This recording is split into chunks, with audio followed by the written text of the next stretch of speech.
بسم الله والحمد لله والصلاة والسلام على رسول الله. أما بعد, Assalamu alaikum wa rahmatullahi wa barakatuh. Welcome to another episode of Send in the Community with me, Hafiz Muhammad Umar. And for our regular listeners, you will know that I am a qualified Senko by profession. And each week we take a different condition, be it medical condition or a special education need or disability, and we try to explore the condition, or we try to speak to people with lived experiences, or perhaps bring professionals in. And in today's show, we are going to be talking about visual impairment. What it's like to be diagnosed with a visual impairment, and how it is when the sight starts to deteriorate, and in some cases, unfortunately, when you end up losing your sight altogether. And to speak to me in more depth about that, I have an amazing person with a wonderful story. He is Steve Humphreys. Welcome to the show, Steve. Hi, Eva. All good? Uh, thank, thank you so much for joining us. Steve is a former England cricket player for the visual impairment team, and he still plays cricket for Hertfordshire Comets, based in Hammer Hampstead. And Steve is also a great ambassador and advocate for people with visual impairment. Um, Before I go to Steve, just to remind our listeners that we do have our cricket mixed disability training sessions running at Luton Town Indians Cricket Club on a Monday evening from 6 till 7. And this week we were very lucky to have Steve and also Professor Richard Grayson, who came up and they helped us deliver our first ever visually impaired cricket taster session, which was thoroughly enjoyed by all that attended.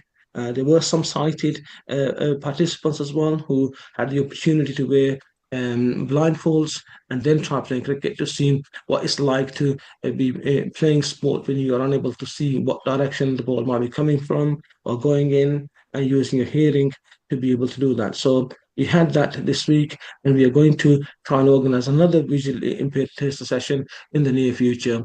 Alongside that, on Sunday, the 3rd of August, we are hosting the England Disability Cricket team at our main ground at Luton Town Indians Cricket Club.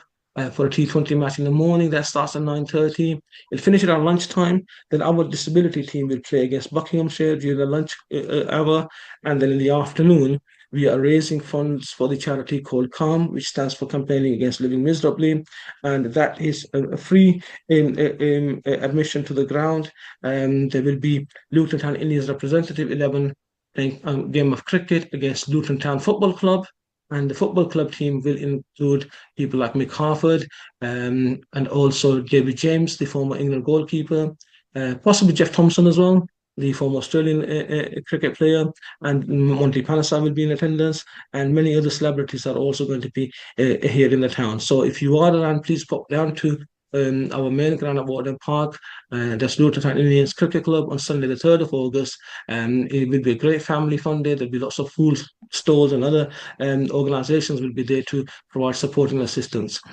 So, coming back to today, Steve, tell us a bit about your childhood, please, and early life before the diagnosis of your sight impairment.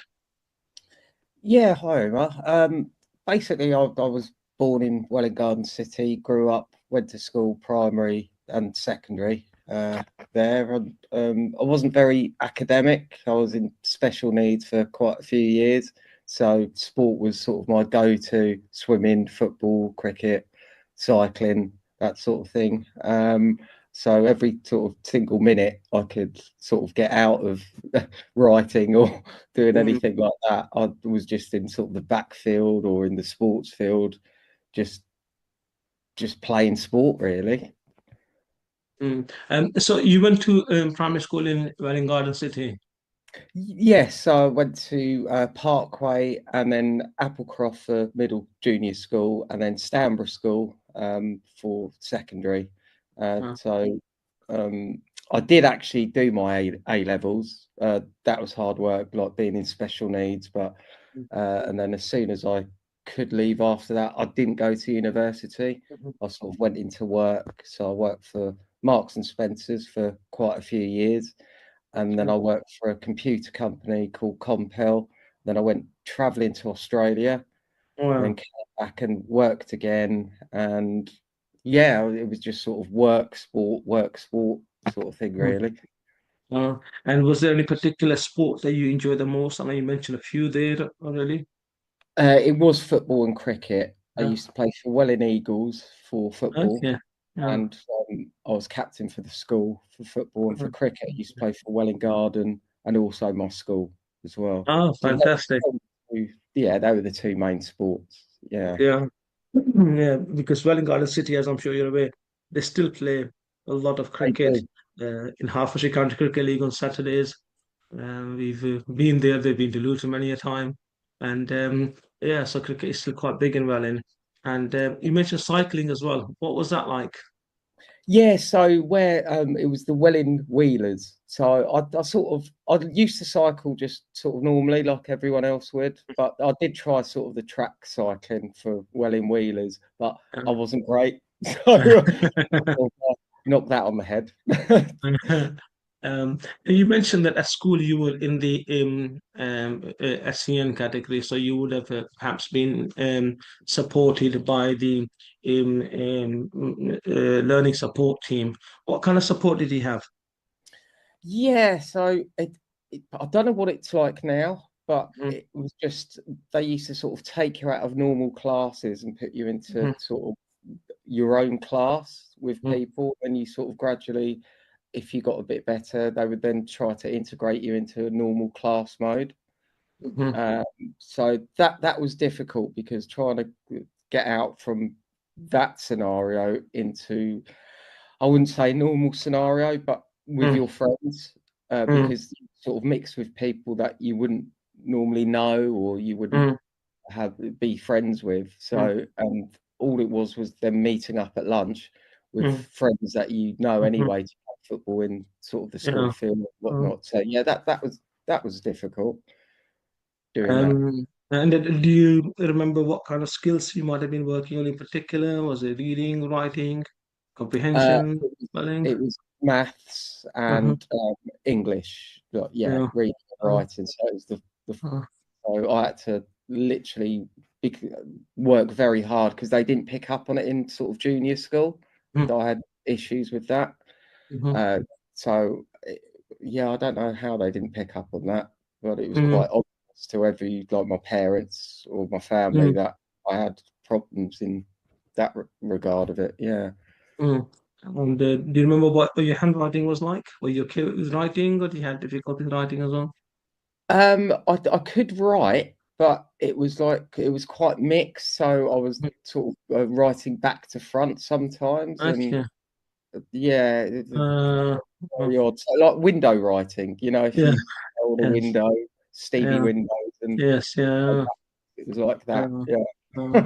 uh, and how do you feel about being brought out of the lesson to be given additional support separately to your friends? Oh, it was terrible.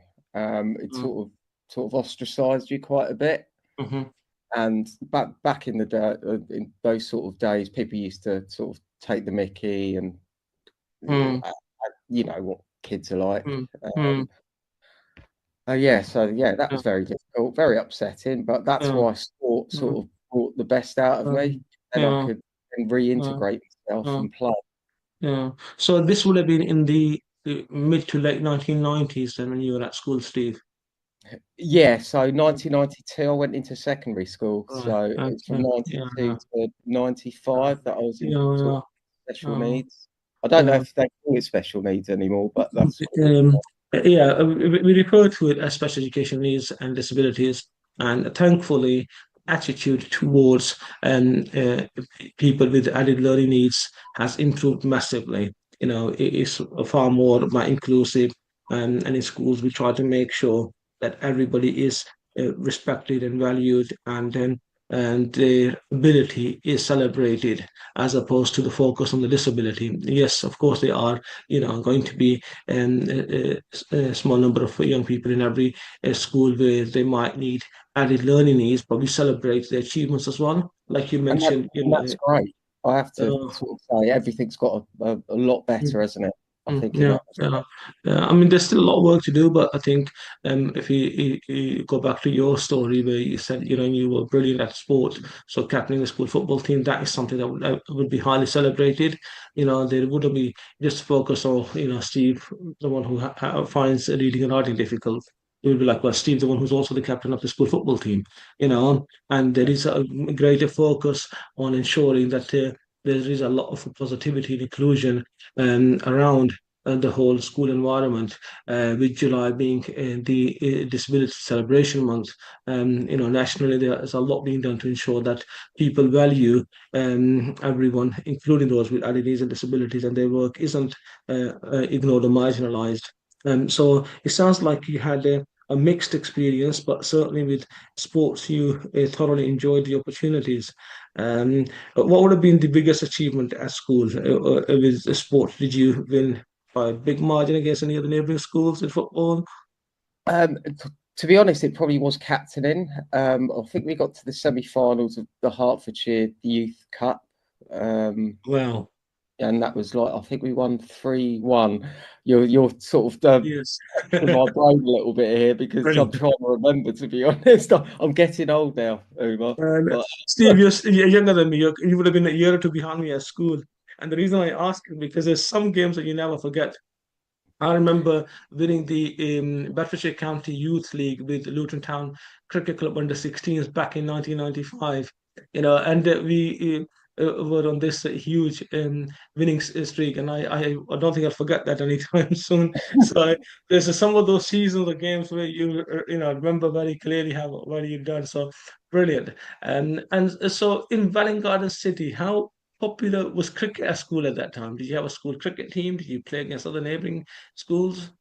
yeah, we did. So we used to play against like St Albans schools like Nicholas Breakspear, Mhm. Monks. Oh, is it Monkswood School? I'm trying to Mhm. remember actually what the schools are Okay. called. So yeah, it was always cricket, football, and also rugby.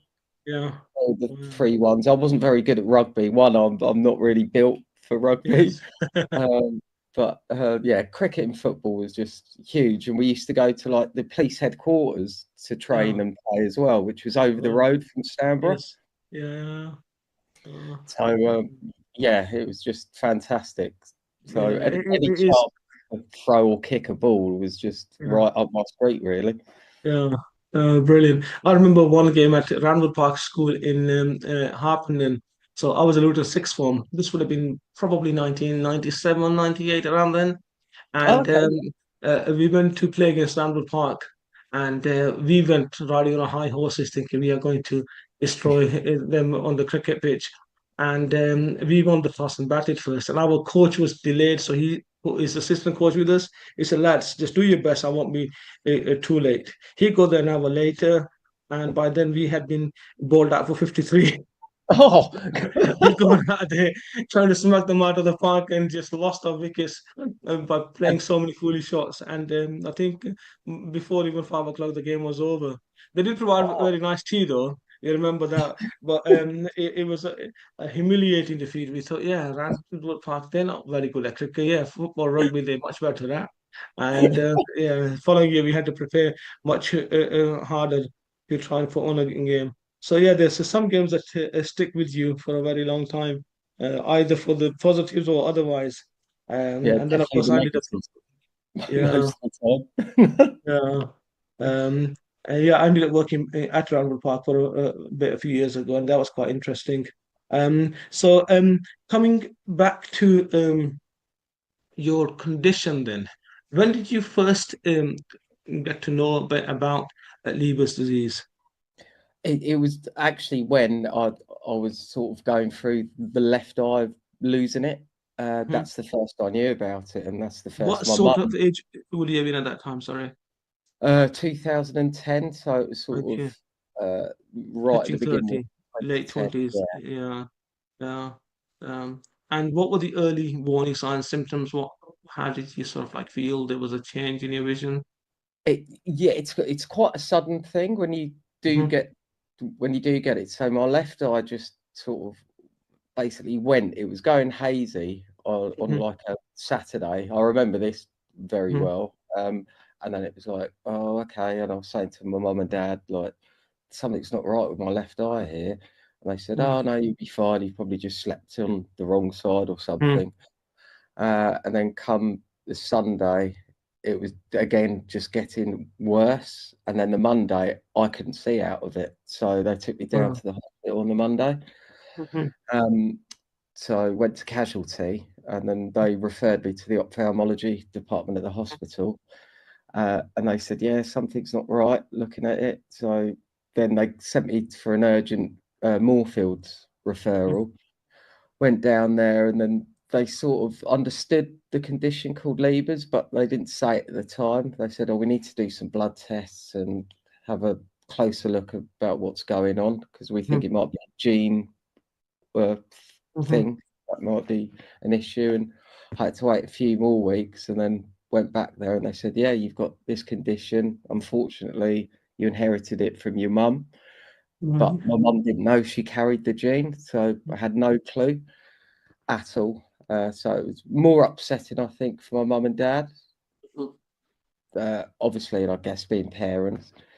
mm. Um, and then they just informed me that you'd lose your all your sight within maybe a couple of months.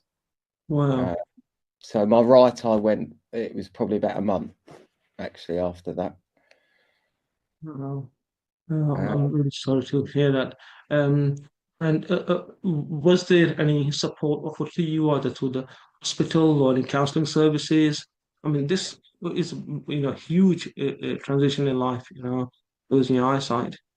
yeah, I think it's obviously a lot better now, but you do have sort of liaison officers. But Mm, because it was such a short quick mm, thing.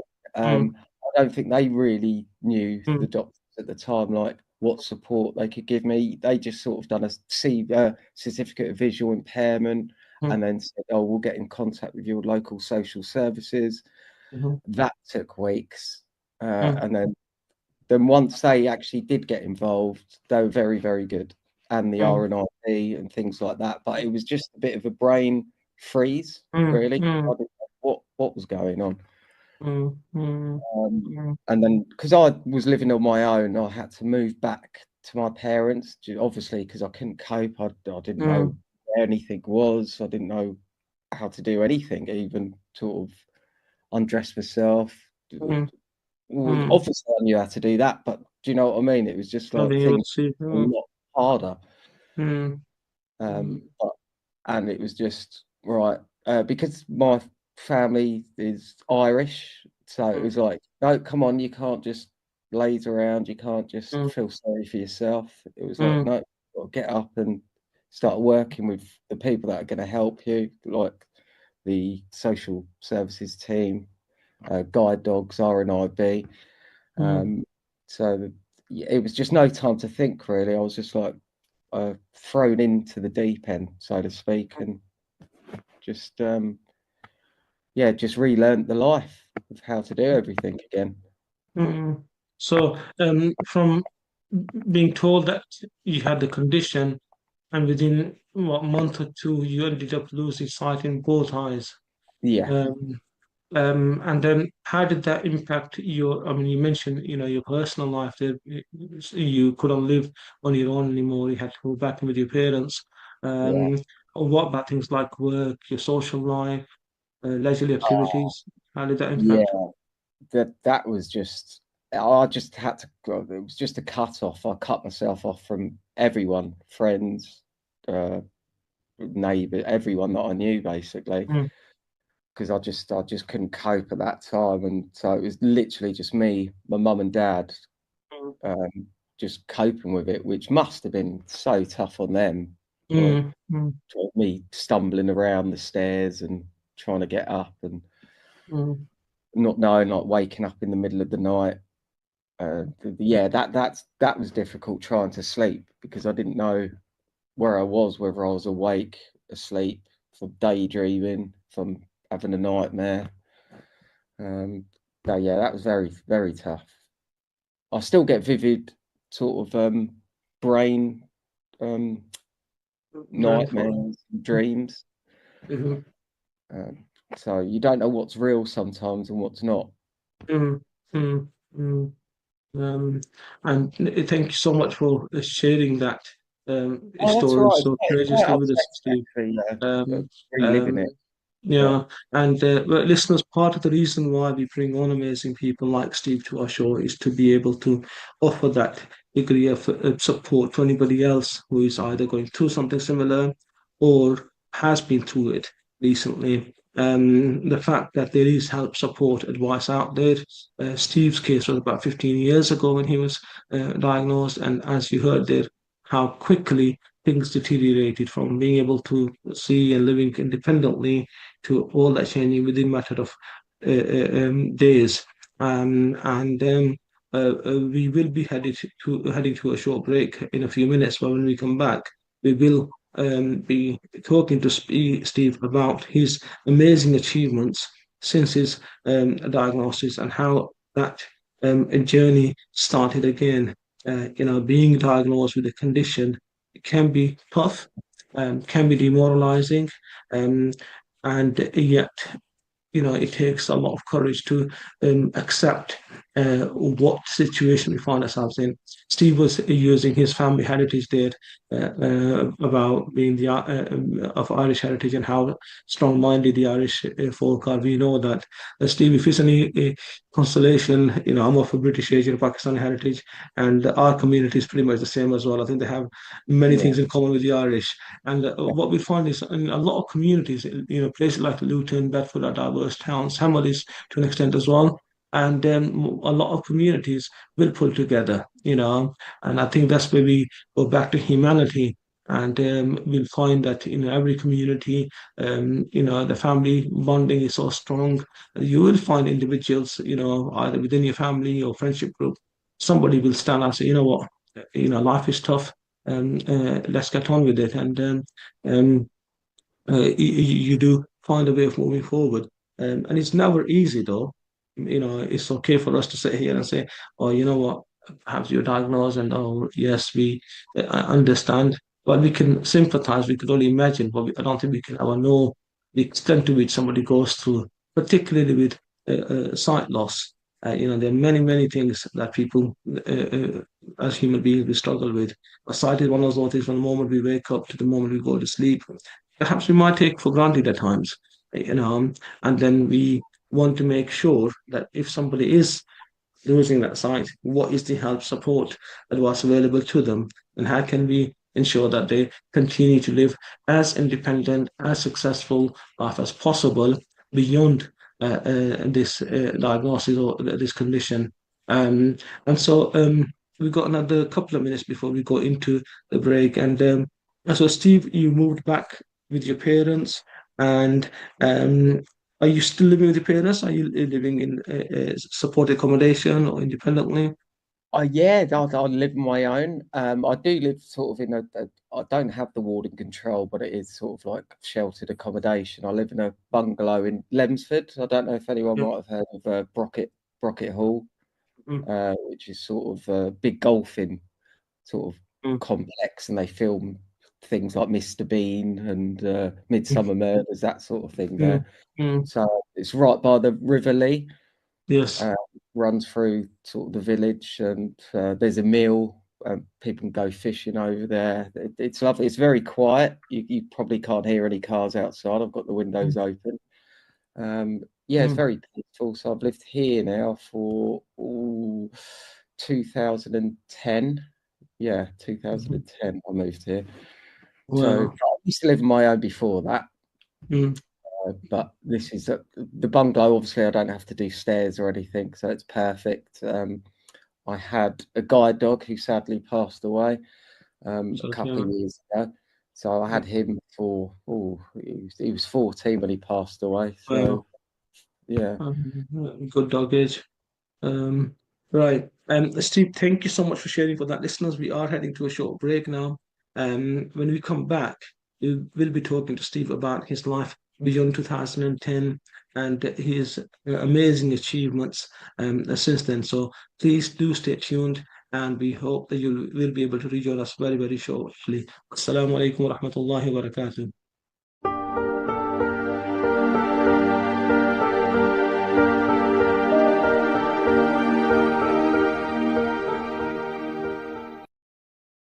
Bismillah, walhamdulillah, wassalatu wassalamu ala rasulillah. Amma ba'd, assalamu alaikum wa rahmatullahi wa barakatuh. Welcome back to the second half of Sending the Community Show with me, Hafiz Muhammad Umar. And if you were listening to us before the break, you will know that for today's show, we are joined by an amazing person. He is Steve Humphreys. Welcome back to the show, Steve. Hi, Umar. Steve shared his personal story with us about how he was living an amazing life to then suddenly losing his sight completely within a matter of a couple of weeks. And then in this half of the show, we are going to be talking about how Steve was able to continue to live life to the fullest beyond that difficult transition time from having the full sight to losing it. And then the challenges Steve went through, he explained to us beautifully towards the end of the first half of the show. Before I continue with Steve, just to remind our listeners about amazing things happening in and around Luton for Disability Celebration and Awareness Month, which is celebrated throughout July. And there have been activities put on already, but there are more to come. So for next week on Tuesday, I beg your pardon, on Monday, the 14th of July, we will have our um, mixed disability cricket session training running at Luton Town Indians Cricket Club from 6 till 7 o'clock in the evening. And then on Wednesday, the 16th of July, we are putting on a tabletop cricket taster experience at Luton Town Indians Cricket Club from 10 o'clock in the morning until 12 o'clock. And it's an abridged version of cricket aimed to be inclusive of those living with disabilities to join in. There is no cost involved.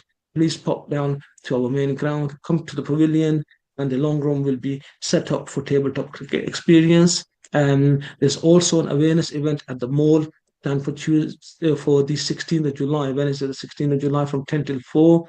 There will be a disability awareness stall in the mall, and you are invited to pop down and learn more about it. And then the Youth Fest, where Youth Partnership takes place on July the 24th. And then there's Park Run planned for July the 26th. And there will be opportunities for people with disabilities to be able to get involved. So lots of amazing things happening. The Burford Centre exercise breathing rehabilitation sessions are every Wednesday from 12:15 to 1:15. It's free admission for residents and it's at the Betty Dodd Court, 35 Grange Avenue, Luton, LU49AS. And there is also the Biscot Gardening Club running out first Saturday of every month from 2 till 4 p.m. And that's at St Andrew's Church Community Garden on Blenheim Crescent, Luton, LU31HA. So if you are wanting to get involved, please do so. And of course, our main event at the Cricket Club being held on Sunday, the 3rd of August, in partnership with COM, the charity for which campaigns against living miserably. And that's an all-day event from 9:30 in the morning until 8 o'clock in the evening. As I mentioned before, the England T20 disability cricket team will be here to play a match in the morning. Our own disability team will play at lunchtime. And then in the afternoon, there will be a cricket match between Luton Town Football Club and Luton Town Indians representative 11. So please do pop down and enjoy the day. So coming back to Steve now, and on the note of disability cricket, Steve, tell us how you got involved with disability cricket, then, please. Yeah, it was quite a dramatic change really from because obviously, like I said, that my parents were just like, right, you've got to do things. So I was being helped by the RNIB guide dogs. So guide dogs were also training me how to use my cane. Just to walk around and things like that. And I was like, right, I can't just stop in. So they put me onto Metro Blind Sports, actually, which is the nearest club to me. Well, it was anyway, which is based in Highgate Woods. So I got in contact with someone called Rory Field, who was brilliant. He was going, yes, come down, give it a go. It takes a bit of time to adapt. So we sort of trained in the nets. And got through it that way. So my dad used to sort of drive me down every, I think it was like a Thursday night, Thursday evenings every week. And it was like, okay, I think I can pick this up. This is quite good again. Like actually getting back into it. And it was just a natural thing. So because I had sight, I knew what the positions were, how to stand. It was just sort of adapting, feeling the stumps, setting myself up, and just really concentrating on hearing the ball. Excuse me, because it's got like bells in it. Mm. So we play with a size. Is it size 3? Umar, size 4 football? Size five, I think, is Size 5. one you Oh, is it? start with, yeah, and then there are smaller ones as well now. Yeah, so the international ball is the same size as a standard cricket ball, but it's sort of like a hard case plastic shell with Hmm. ball bearings in. So yeah, there's different sounds. So that's the international one, and the domestic one is the larger football Mm. with grains in. So it was just like that, and just gradually got into the team. And went from there really. So my bowling's not my forte. So I was more Mm. batsman, wicket keeper, fielder. Mm. Yeah. Uh, yeah. So it was just and then it just took off really. I didn't sort of really dwell on what was wrong with me. I just really got into it. Everyone was so friendly, lovely, made me feel at home, and it went from there. Mm. Literally, sorry. Yeah, no, no, so go ahead, please carry on. And that was literally sort of a year after I lost my sight. So it's 2011 when I was properly playing. Mm-hmm. And so you started playing at so this Metro sports you mentioned. And was that just cricket, or were you doing other sports with them as well? What with the eyesight? Yes. No, no, it was cricket because I thought contact sport at that precise moment in time wasn't going to be suitable for me Mm-hmm. because I have other conditions as well that Mm. I just thought no, cricket. It's sort of a nice Yeah. uh, sort of family friendly game Mm. to slowly get Mm. me into it. But obviously, I Mm. didn't realise then that I was sort of good enough to Mm. play for England, which was a whole different Mm. fish, really. Uh, uh, so you started playing visual impaired cricket, or blind cricket as it's referred to sometimes, um, and that was at sort of like grassroots stroke club level. Yeah, Um, right. and Yeah. when you first started playing, how did that compare with the site cricket you'd played previously? To be honest, it's not that much different. Obviously, it is that you can't see, but the Mhm, actual dynamics of it with the mhm, fielding, you have your slips, you have your mhm, bowler, you have your mhm, batsman. It's just learning the intricacies of it. Like people shout, "Are you ready?" And then they'll shout "play" when they bowl, and then mhm, that's where you've got to concentrate solely on the hearing. And mhm, mhm, yeah, my hearing is very, very good. mhm. Okay, excellent. And then at what stage did you realize actually you were good enough to perhaps play for England as well? It actually, it wasn't me. It was other people that were saying it. So I Mhm. never thought that. I I didn't even know there was an England VI cricket team or Wow. anything like that. It was just people from different clubs we were playing against, like Berkshire, Mhm, Hampshire, that were saying, "Oh, can Steve not get involved in the training setup of the England team?" So I got invited that way. So yeah, I yeah, didn't have a clue that I was uh, good enough for that level.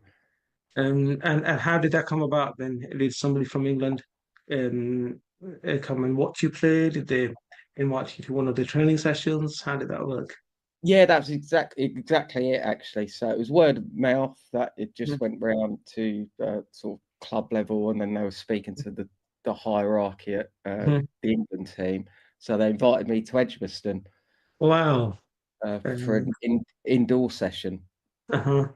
Um, and then, yeah, I didn't realize how much of a step up that would be. So Uh, that was tough because it yeah. was full on like training running with someone that was more mm, sighted, mm, uh, proper like a whole day basically.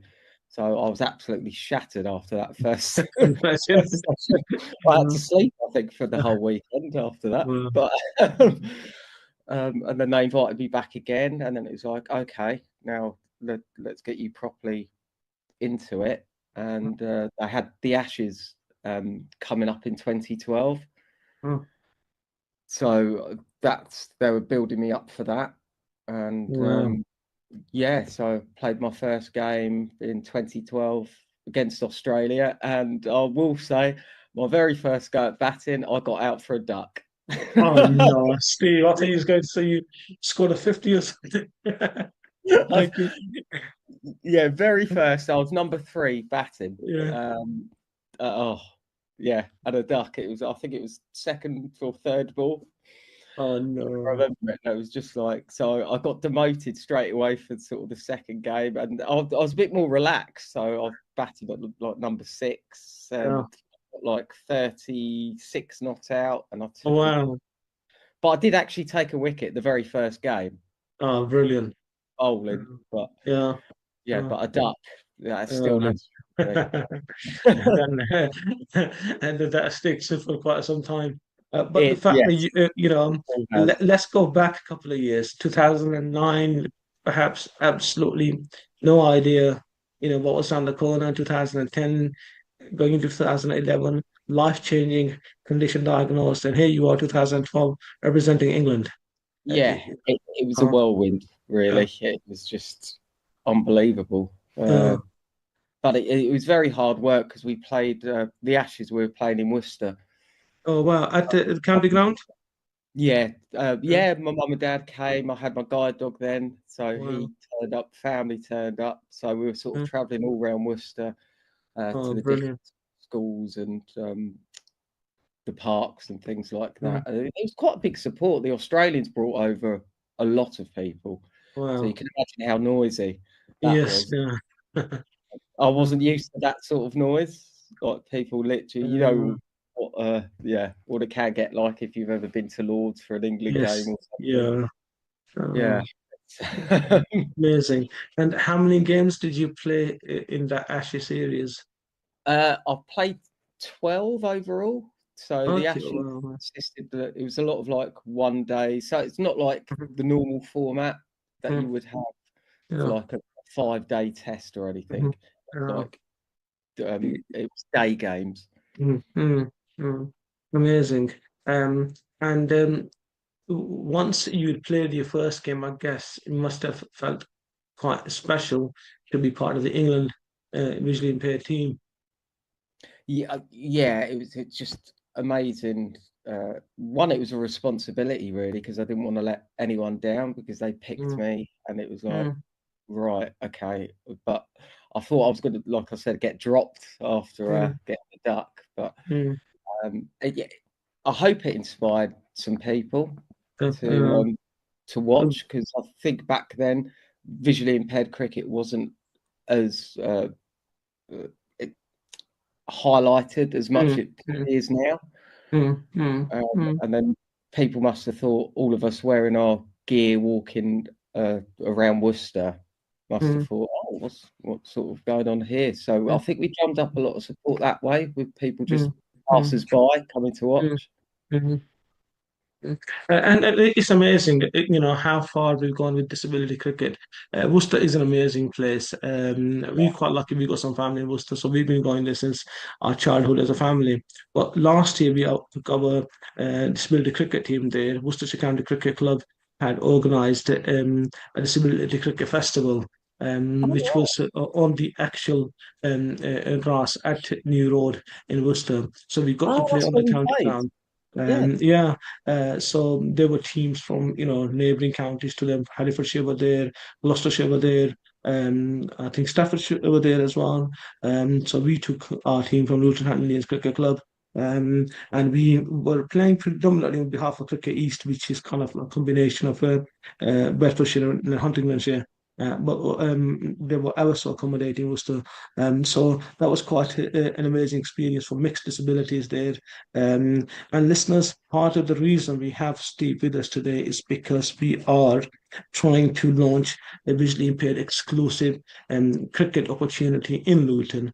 Um, Steve and his amazing team have done so much hard work in neighbouring Hertfordshire.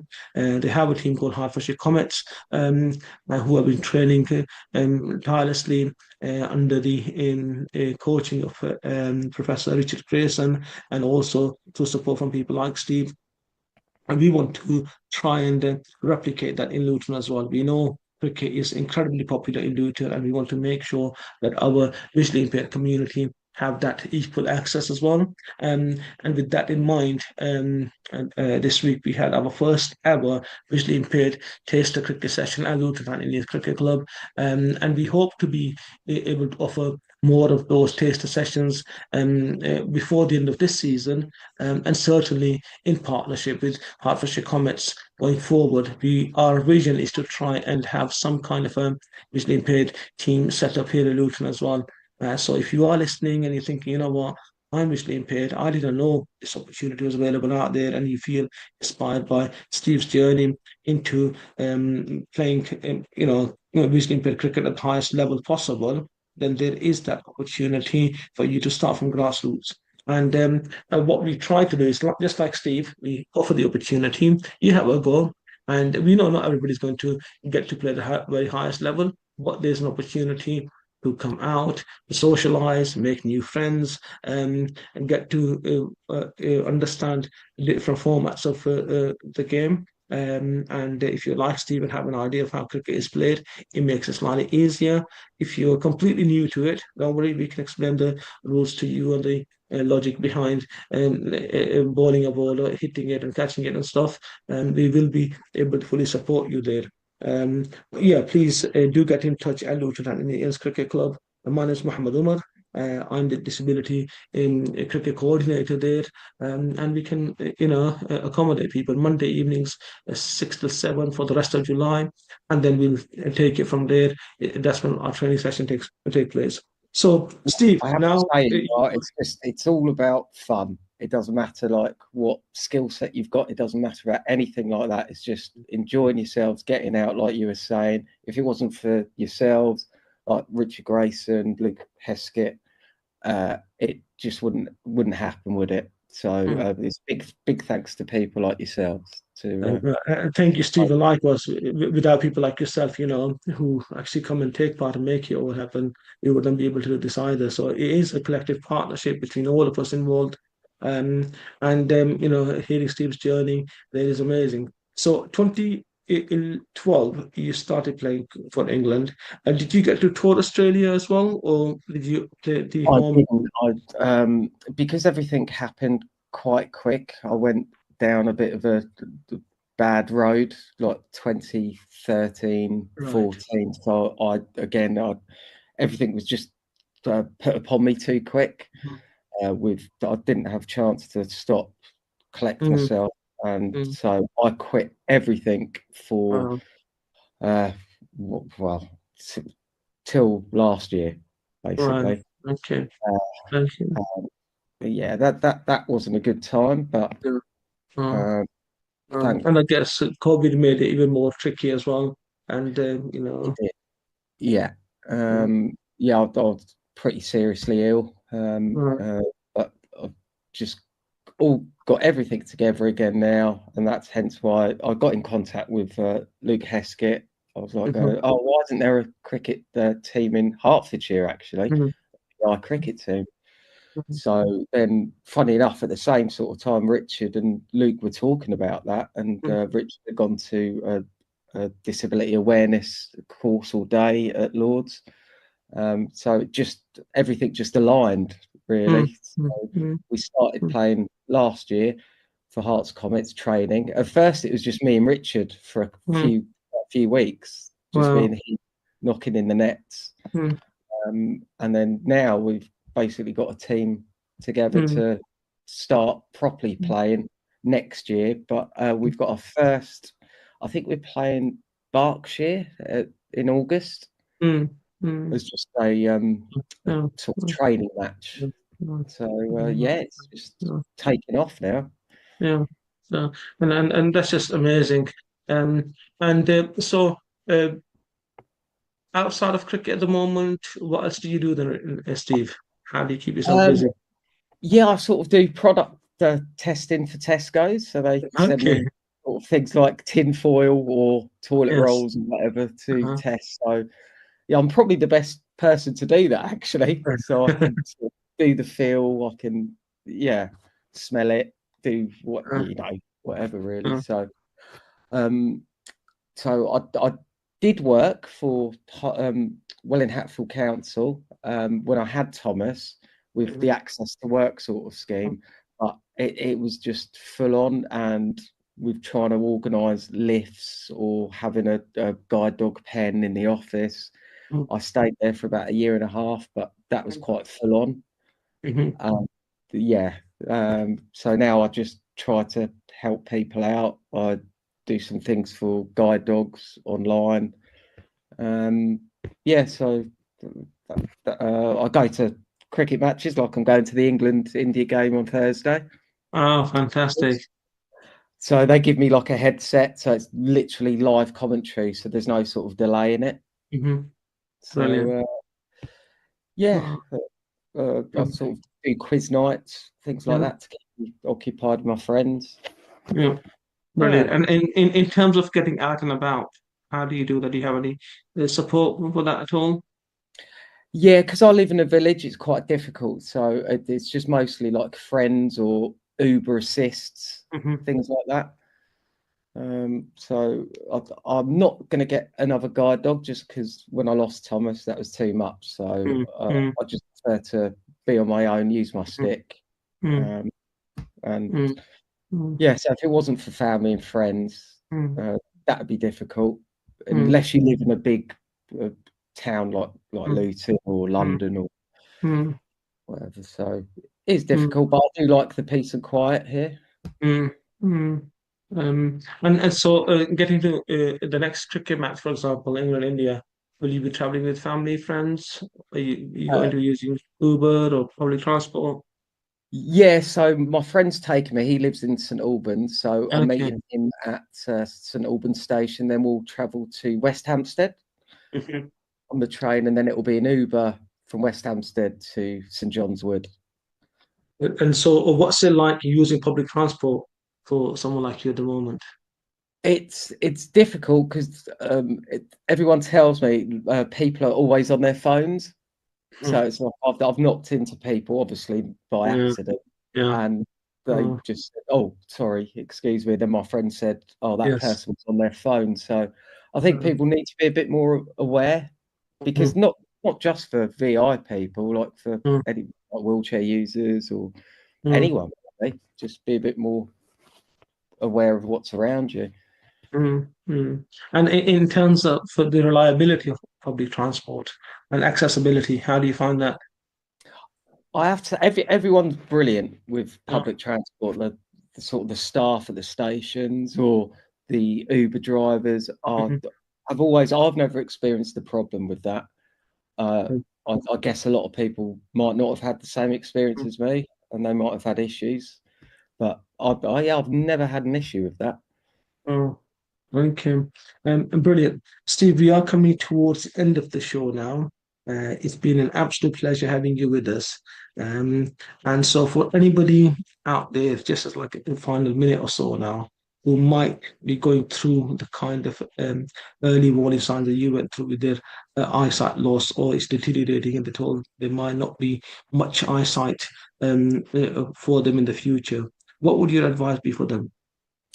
Um, Probably don't do what I done, which just sort of cut yourself off and just deal with it yourself. You have to talk to your family, your friends, whoever really. Just don't bottle it up if you're feeling bad or uh, emotionally depressed or whatever. You just have to talk, and everyone would listen and will listen. So even if you need to get in contact with me, I'm sure Umar, you can pass my details on if anyone does Thank you. feel that sort of situation, then please contact me. But make sure you talk to your family and friends. Yeah. Yeah, thank you so much, Steve. And on that note, there is also help and support available through your local councils as well. I know our program is heard, in different parts of the country as well. There is the National Institute for the Blind, RNIB. They also offer lots of help, support, and advice as well. And Steve's very kind and generous of offering that first-hand support himself as well. So yeah, please do not isolate yourselves. Just remember that there is support available out there for you. Steve, thank you so much here once again for your precious time, and you have been absolutely amazing. Thank you so much. No, thank you. And yeah, I really appreciate the opportunity to do this. And yeah, thanks again, Umar, and thanks again for yesterday. Thank you. Listeners, you take care, look after yourselves. Do join us again soon for another great show, first time in the community. Wassalamu alaikum wa rahmatullahi.